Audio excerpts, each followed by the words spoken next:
Bonsoir messieurs, dames, j'espère que vous passez un très bon dimanche. Bienvenue dans Hightech 221. Au Sénégal, d'aucuns disent qu'on ne comprend pas la notion de service. Il vous arrive souvent de rentrer dans un restaurant ou encore un supermarché, d'être super bien reçu ou super mal reçu. Alors pour pallier à cela, nous avons deux jeunes femmes, Nancy Camara et Rokhaya Diop, qui ont créé une plateforme qui s'appelle Noteco.com. Allons à la découverte de Noteco.com.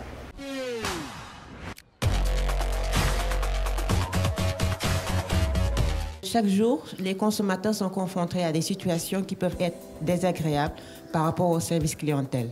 Par exemple, aller dans une banque, on est mal servi. Aller dans un restaurant, les repas ne sont pas de qualité. Dans les hôpitaux, chaque jour, on entend des histoires qui font froid dans le dos. Mais également, il y a des évaluations qui sont très positives. Donc, on a pensé à créer une plateforme où le consommateur pourra se connecter et vraiment donner son opinion par rapport à comment il est servi au niveau de ces institutions-là et que cette évaluation puisse avoir un impact par rapport à l'amélioration du service clientèle. C'est simple. En fait, la personne se connecte, www.noteco.com. Il s'enregistre avec un mot de passe et son adresse mail.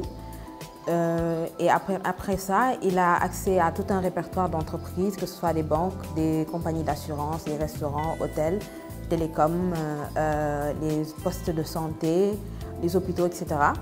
Et quand il clique sur l'entreprise qu'il veut noter, il a accès à une page sur laquelle il y a une notation en fait, selon certains critères. Que ce soit pour les banques, par exemple, il y a les frais de compte, il y a les gaps, comment ça marche, il y a l'accueil client et il peut noter selon des étoiles. Il note et après, il y a un calcul de ces nombres d'étoiles, une notation sur 5 et ça permet de voir combien il donne à la banque, par exemple. Les perspectives de Noteco, vraiment, c'est de pouvoir donner un outil aux consommateurs sénégalais pour qu'ils puissent évaluer le service clientèle et pouvoir aspirer à une meilleure amélioration du service clientèle. Donc derrière, nous communiquons avec ces entreprises-là pour leur dire quels sont les points faibles qu'ils ont, comment ils sont perçus par les Sénégalais et comment ils peuvent améliorer ces points faibles-là, par exemple en leur fournissant des formations, etc., etc. Donc c'est vraiment un outil que le Sénégalais peut s'approprier, donner son opinion et que cette opinion puisse avoir un impact. Parce qu'actuellement, ce qu'on constate, c'est que les Sénégalais, la plupart, se plaignent au niveau des médias sociaux, mais il n'y a pas d'impact derrière. C'est les mêmes situations qu'on retrouve toujours et toujours. Donc on veut que l'opinion puisse avoir un impact et que vraiment, quand on va dans une banque, quand on va au niveau des hôpitaux, que l'accueil, les services qui sont proposés soient améliorés parce que ce n'est pas gratuit et on a droit à ça en fait. C'est un droit que nous avons et qu'on veut que le Sénégalais puisse s'approprier ce droit-là avec la plateforme Noteco. Nous allons parler de Plastic Energy, qui est une application mobile mise en place par une dame qui s'appelle Madame Ndiaye. Le principe, c'est très simple, vendre ses déchets plastiques tout en restant chez soi.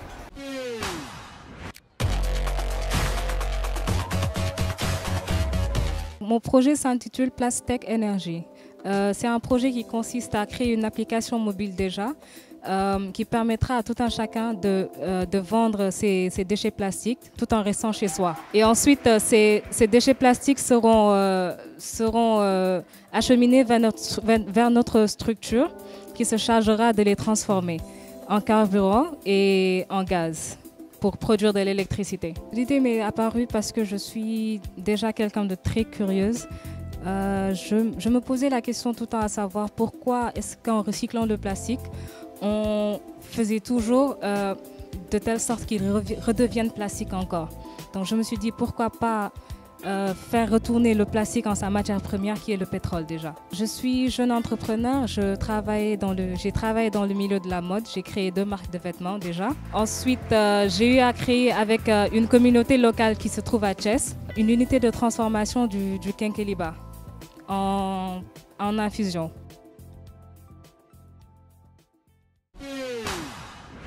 Dans ce Tech Zoom de la semaine, nous allons parler de l'utilisation des programmes web. Vous l'aurez très bien compris, nous allons parler de tout ce qui est développement web.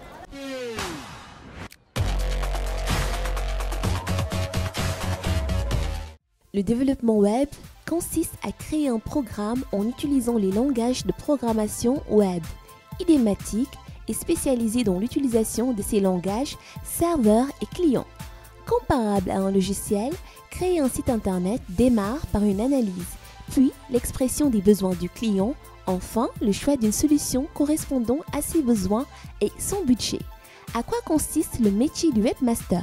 Le webmaster, aussi appelé webmers, c'est la personne qui est considérée comme la nounou du site web de l'entreprise, c'est-à-dire il assure les 3 phases clés, la création, tout ce qui est suivi et la maintenance. Le webmaster, aussi appelé administrateur de site web, c'est une personne qui a en charge la responsabilité de la gestion du site, sa conception graphique et éditoriale et aussi son animation au quotidien. Chargé de donner vie à un site internet ou intranet à travers sa conception, son développement, sa mise à jour et son animation.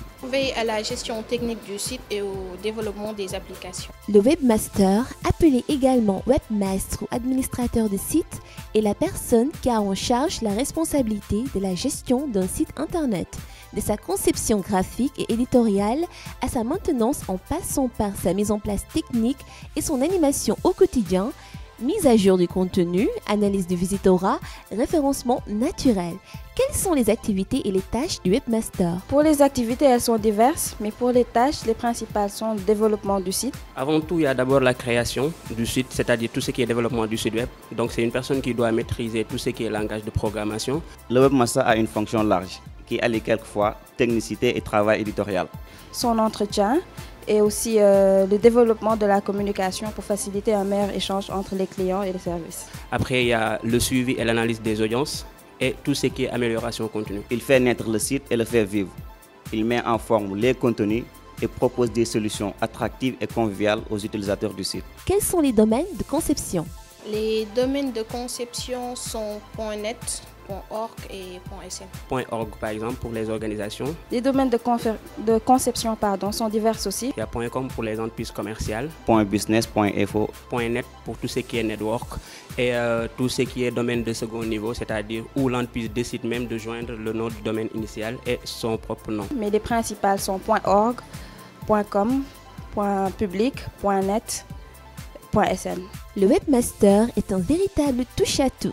Concrètement, il doit pouvoir intervenir à tous les niveaux. Web design, base de données, marketing, référencement, rédaction et mise en avant de contenu et gestion des serveurs. Comment se comporte le métier de développeur actuellement? Le métier de développeur web actuellement est un métier en constante évolution.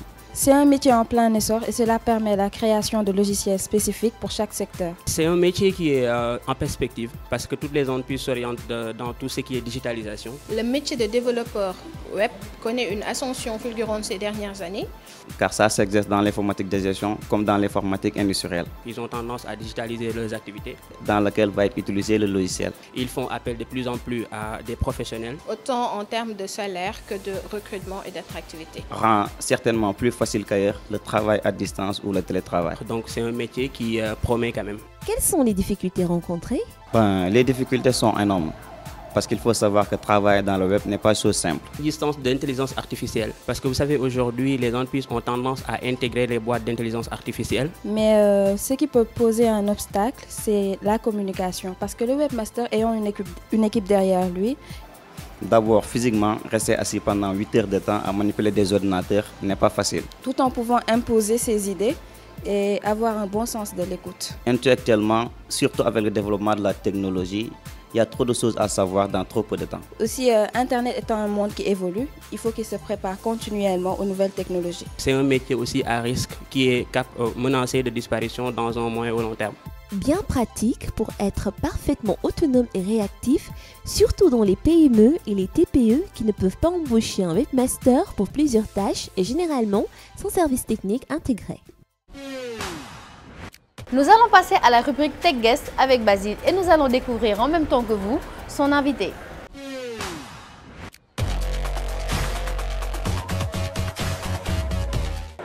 Maïmouna Diop, vous êtes la présidente de ISOC Sénégal. Vous venez de participer au premier forum numérique ici à Diamniadio. Après avoir participé à ce forum, quelles sont vos premières impressions? Alors d'abord, je voudrais vous remercier pour cette interview. Vous savez que ISOC Sénégal s'intéresse depuis sa création en 1999 à l'accès pour tous au numérique. Et ce forum a été initié, je pense, par le président de la République pour regrouper un peu l'ensemble des acteurs et discuter avec eux des problématiques, notamment sur ces thématiques qui étaient les jeunes et l'entrepreneuriat.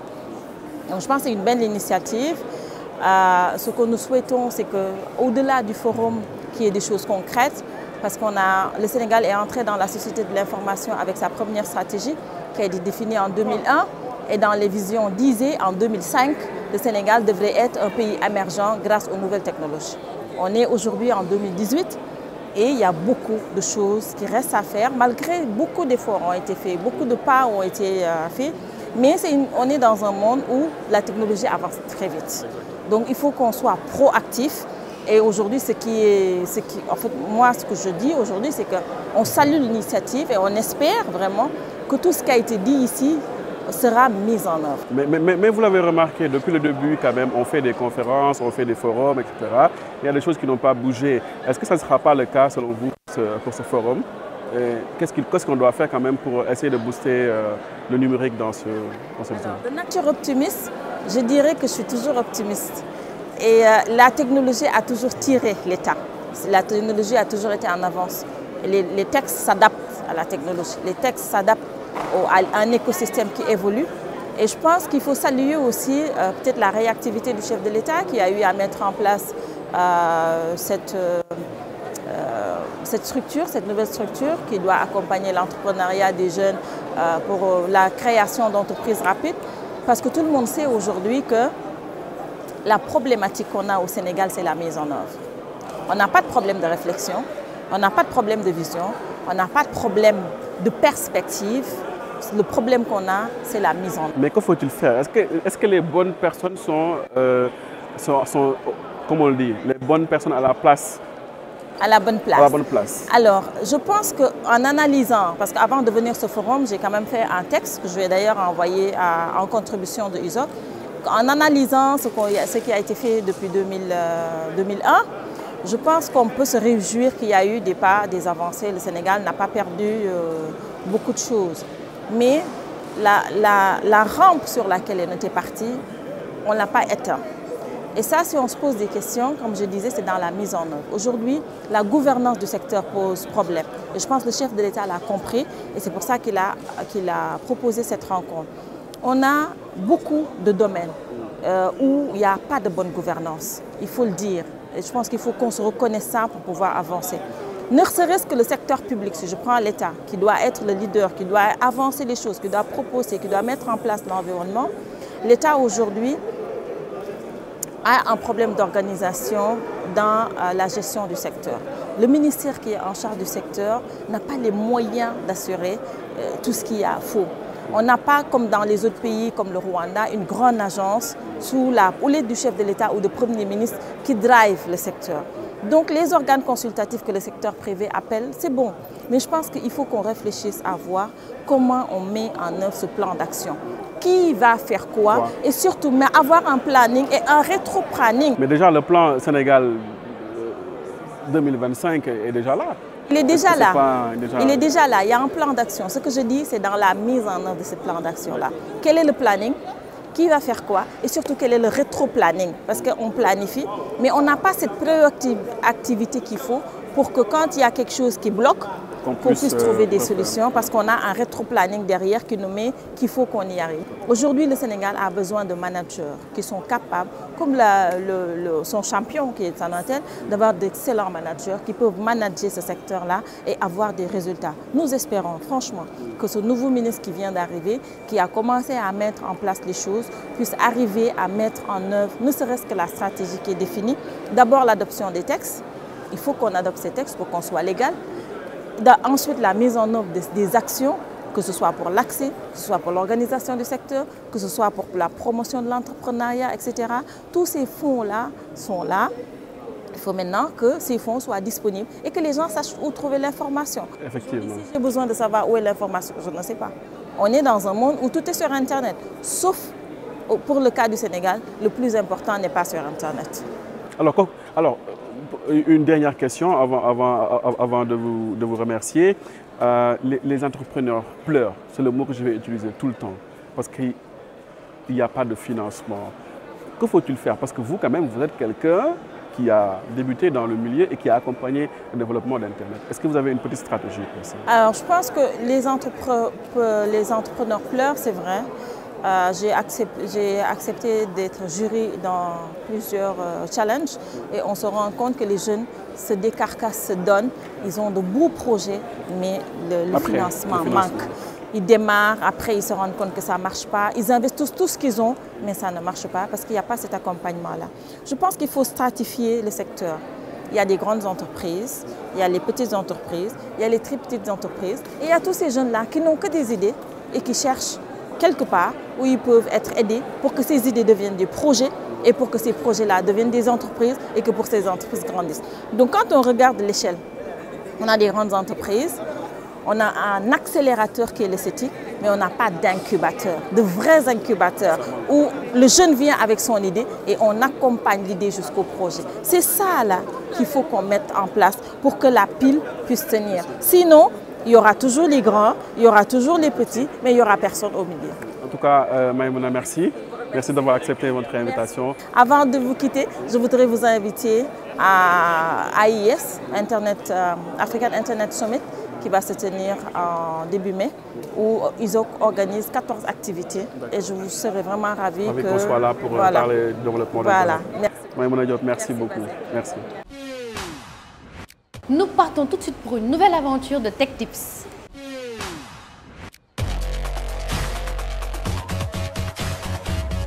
Aujourd'hui, on va parler de DHCP et d'un masque de sous-réseau. Le DHCP, c'est un protocole qui permet à un réseau ou bien un équipement sur le réseau de diffuser des adresses IP automatiquement. Vous avez deux façons. Si vous avez par exemple un réseau de 5 machines, là il est possible de mettre sur chaque machine une adresse IP. Mais imaginez que vous ayez un réseau de 100 machines. Faire le tour sur chaque machine, mettre une adresse IP devient compliqué.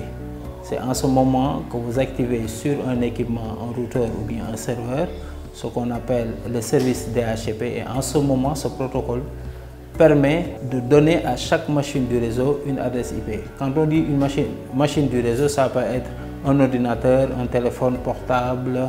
Maintenant, une chose encore très importante, c'est-à-dire si vous avez un réseau de, disons, 400 machines ou 500 machines.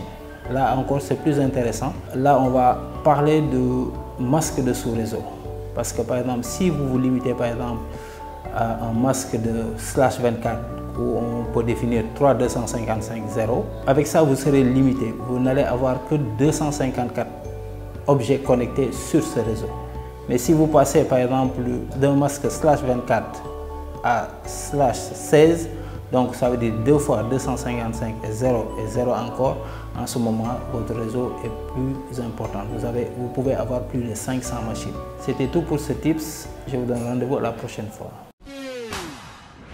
Mes chers téléspectateurs, bientôt vous n'aurez plus besoin d'avoir une femme de ménage, un cuisinier ou autre.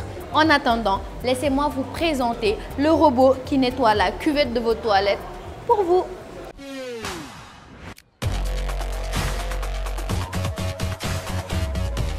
Il existe désormais un robot qui nettoie automatiquement les toilettes grâce à un système alimenté par une batterie rechargeable.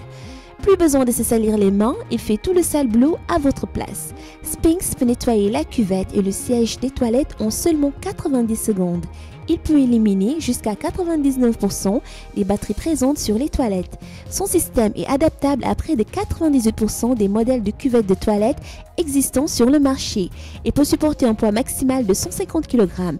Sphinx dispose d'un bras robotisé qui lui permet de nettoyer les cuvettes des toilettes une fois enclenchées. Un capteur intelligent lui permet de modéliser la forme de la cuvette pour optimiser le mouvement de la brosse. Des jets d'eau nettoient ensuite le siège avec un séchage rapide à l'air comprimé. Nous allons partir à la découverte de Charging Spot, qui est un chargeur à introduction pas comme les autres. Et le meilleur, c'est qu'il est compatible avec l'iPhone X et l'iPhone 8.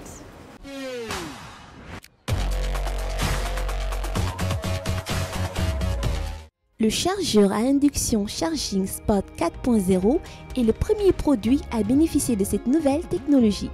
Le Charging Spot 4.0 mesure seulement 4 cm de diamètre et peut être installé facilement sans aucun perçage, transformant à moindre coût n'importe quelle surface du quotidien en station de chargement à induction. Il est compatible avec les iPhone 8X avec une puissance de 7,5 watts. L'aventure technologique pour cette semaine de Hightech 221 est finie. Je vous rends le contrôle de votre télévision. En attendant, je vous souhaite de passer une très belle semaine.